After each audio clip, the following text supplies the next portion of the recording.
Bonjour tout le monde, aujourd'hui on va faire la capsule numéro 2. On a fait la capsule le début. À cette heure, on commence. On commence par quoi? La dernière fois, je vous ai parlé que faut connaître c'est qui notre ennemi. Il faut connaître il est où le mensonge.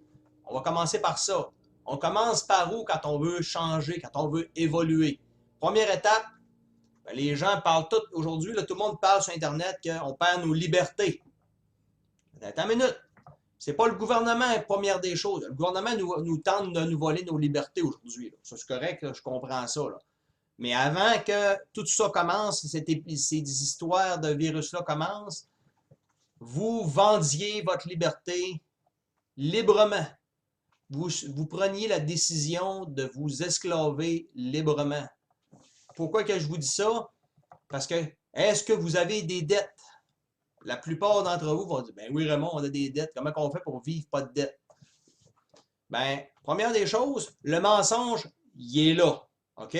Quand je dis que les histoires de crise qu'on vit en ce moment, c'est bancaire, c'est parce que la dette est le gros point financier. La dette est l'élément le plus créateur d'esclavage du monde.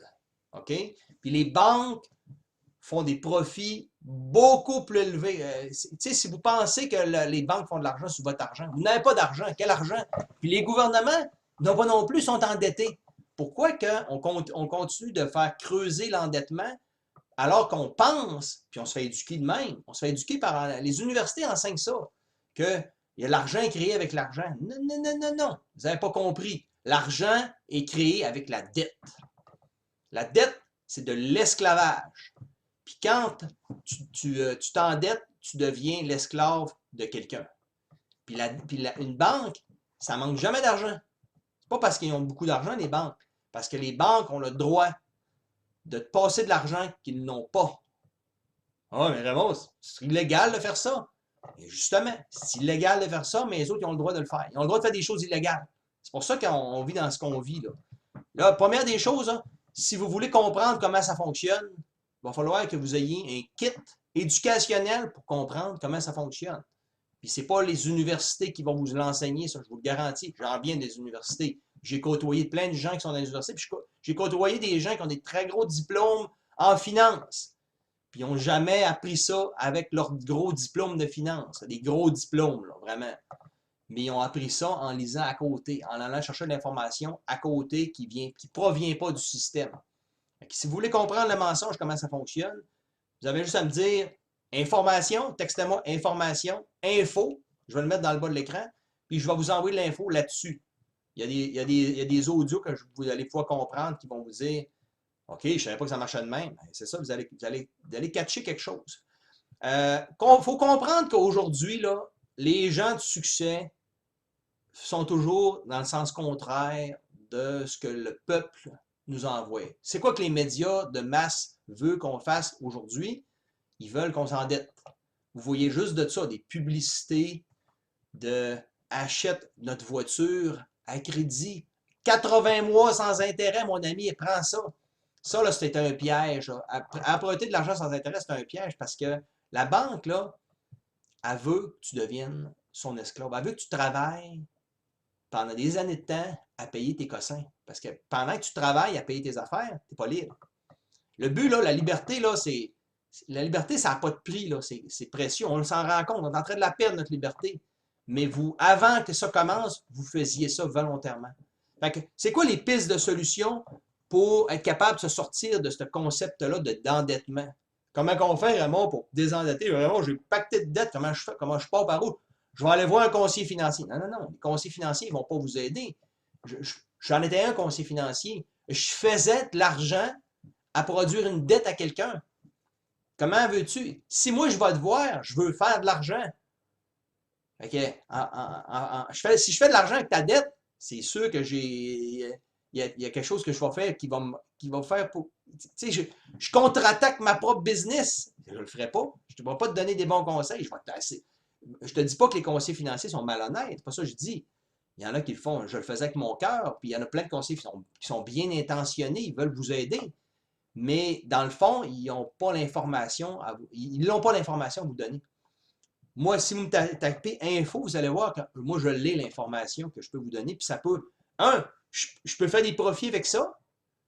Puis deux, vous allez vous enrichir. Puis trois, ben, si vous voulez faire des profits avec ça aussi, ben, ça, c'est une autre affaire. Vous allez me demander comment faire. Si vous tripez bien gros, moi, mes amis, en tout cas, qui ont commencé ça, ils trippent bien gros. Ils veulent en parler à leurs amis parce qu'ils trouvent que si on veut battre la machine, il faut se pogner en gang.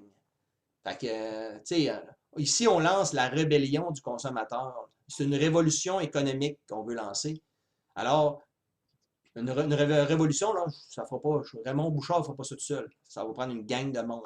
Alors, comment qu'on fait? Il faut se nettoyer parce qu'on commence par nous autres mêmes. On ne critique pas le gouvernement, il faut commencer par nous autres mêmes. Comment faire pas à pas pour se désendetter? Ça, c'est le premier point. Deuxième point important, si on veut attaquer les banques, les affaiblir. Quand on arrête de donner de l'argent aux banques, donc on arrête de donner notre dette, on les affaiblit vraiment beaucoup, là. OK, là? Tu voyais le système, ils veulent que tu achètes une maison, ils veulent que tu achètes une voiture à crédit, là. Ils ne veulent pas que tu achètes ça cash. Es-tu malade, cash? De toute façon, quand vous allez acheter des affaires cash, vous allez vous rendre compte qu'il faut l'acheter usagé, sinon ça coûte cher en tabarouette. OK? Fait que, c'est plus intelligent financièrement d'acheter des autos usagées, des affaires usagées. Moi, je fais juste ça. Puis, des bons financiers, c'est ça qu'ils font aussi. Alors, autre point, c'est que à chaque fois que vous voulez affaiblir les banques, comment on fait pour affaiblir les banques? On va, parce qu'à chaque fois que tu vas au magasin, puis le gouvernement il parle qu'il veut éliminer le cash, c'est seulement quand tu payes cash que tu n'envoies pas un 3% aux banques. C'est à peu près 3% que tu envoies à chaque transaction. À chaque transaction, tu envoies 3% à une banque. Mais si tu payes cash, tu ne l'envoies pas aux banques. Le commerçant, là, il garde ce profit-là pour lui. Il fait plus de profit à te vendre ce cash. Mais le gouvernement, il parle qu'il va enlever le cash. Pourquoi qu'il veut faire ça? Parce qu'il veut que tu envoies ton 3% à la banque. Parce que les banques, c'est carrément eux qui les contrôlent, les gouvernements aujourd'hui. Si vous pensez qu'on est en démocratie, oubliez ça. Ça fait longtemps qu'on ne l'est plus. Ça fait longtemps qu'on ne l'est plus. Parce que les banques, ils contrôlent littéralement toutes les actions de nos gouvernements. Parce que, et vous le voyez dans ce mouvement-là, le cash, c'est compliqué, c'est coûteux. Non, c'est pas ça le point. C'est qu'à chaque fois que tu vas au magasin, le but, c'est d'envoyer 3% à une banque. Fait que le petit terminal, là, le petit terminal de carte que tu passes dedans, là, à chaque fois qu'il est actif, c'est 3% tout le temps. Tout dépendant du deal, plus le marché est gros, moins il va en envoyer. Mais en général, c'est 3%. Tous ceux-là qui ont des commerces vont être capables de me dire que j'ai raison. Alors, comment qu'on fait pour ne pas envoyer ce 3%-là? Si vous voulez savoir comment qu'on fait pour ne pas envoyer ce 3%-là, puis encore mieux que ça, comment qu'on fait pour le remettre dans nos poches? On ne l'envoie pas, mais c'est même pas le marchand qui va le garder. Le marchand, nous autres, on a signé des ententes pour que le marchand te le redonne, mais il te redonne plus que toi en passant. Vous allez voir, il te donne 4, il donne 5, il donne 6, puis tu le reviens. Mais le point, c'est pas que tu épargnes. Oui, c'est le fun d'épargner, là, mais le point, c'est qu'on va affaiblir, on veut lancer une révolution économique. Le point, c'est affaiblir les banques. Puis à gang, on est pesant à gang. On est lourd. On agit fortement. Fait que, comment faire pour utiliser un système qui va vous aider à vous désendetter, vous montrer pas à pas vous désendetter, puis ça va vous montrer d'autres choses aussi, mais ça, on va en parler dans d'autres capsules, parce qu'on commence, là. On commence par le point numéro 1. Comment faire pour affaiblir les banques? Arrêtez d'y payer des intérêts, puis arrêtez d'y envoyer de l'argent quand vous consommez. Puis ça, on a ce qu'il faut. Tapez-moi info, puis je vous envoie de l'information pour que vous sachiez. Je vais vous donner un petit bonbon pour savoir un peu comment on fait, mais après ça, ben, on verra où vous voulez aller. Fait que, ceci est ma deuxième capsule concernant la révolution économique et la révolution de leadership. C'est important aussi. Alors, pour la prochaine capsule, on va aborder un autre point. Bonne journée!